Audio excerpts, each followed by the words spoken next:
Hi, everybody. A short question, but such an important one for us today. Hi, Claire.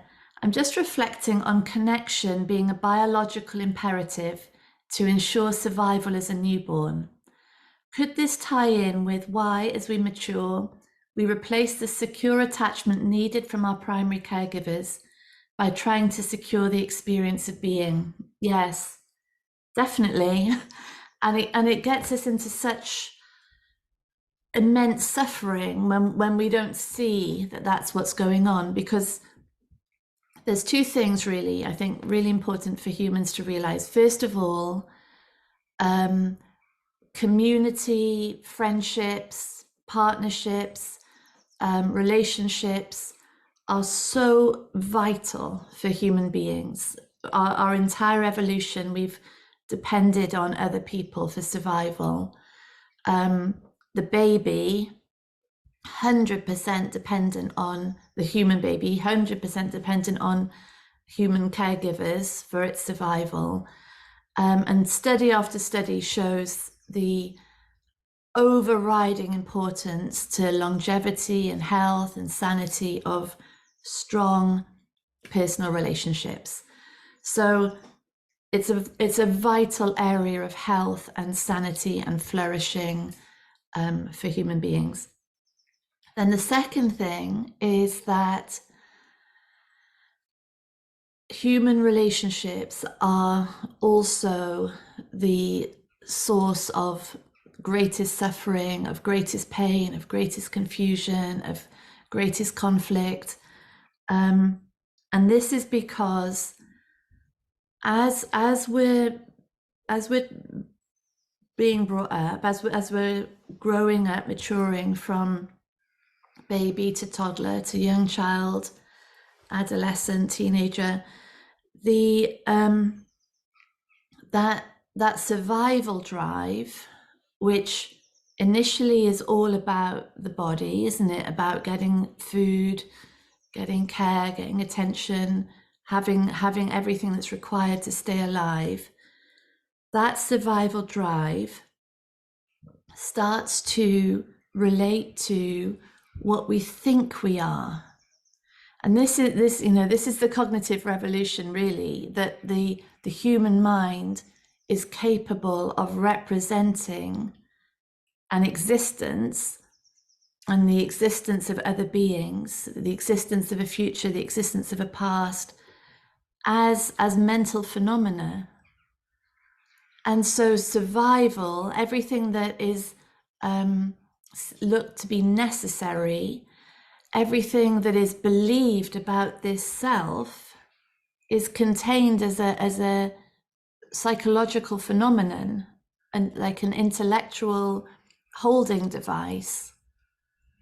And that now becomes what has to survive. And it looks like it's different from the body now. It looks like it is a separate entity that is making decisions, making choices, that should be in control of thoughts and experience and emotion. So that's the experience of being as an identified separate entity. And the listener saying, does that drive for connection now transfer into that experience of being as a separate individual self? And yes, of course it does. And the tragedy, opportunity for freedom is that the attempt to secure that individual self as a separate entity, which really is the attempt to find peace, the attempt to find happiness, to find freedom, to find a sense of rightness and worth. The human mind is trying to find all of that, find home essentially, find enlightenment through securing that separate entity. And the irony, of course, is that that separate entity doesn't even exist. It's a psychologically created, believed thing. And trying to secure that, that the happiness we are already, the bliss we are already, the wholeness that we are already, the intelligence, the aliveness, the presence that we already are, that is all the only thing that is actually true, is completely obscured. And so, and this comes to real forefront in relationships when it looks like, to be happy, I have to secure this entity, this self I believe myself to be, and it looks like I have to try and do it by how other people react to me. Do I get the person that I want in my life? Do I have friends who love me? Do people treat me with respect, as though I'm valid and valuable and worthy? And all I'm trying to do is secure this separate idea of me. And the more I'm trying to secure that, the more separation I have to create. So the more it looks different, that they're like that, I'm like this, I'm the victim, they're the villain, I'm the villain, they're the victim.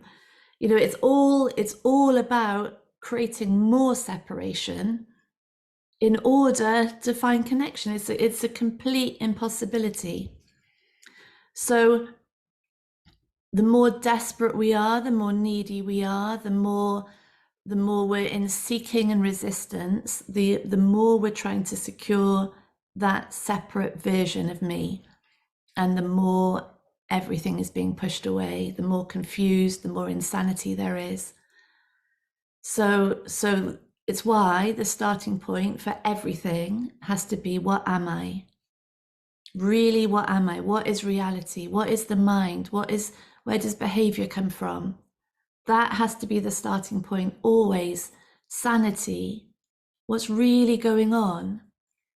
Because from that point of view, we see these drives and urges that have come from conditioned belief of lack, and the bullies at school, the teachers who embedded these beliefs of incapacity or not rightness, or the parents or the siblings, this confusion all around the growing child, embedded as a conditioned belief of what they are.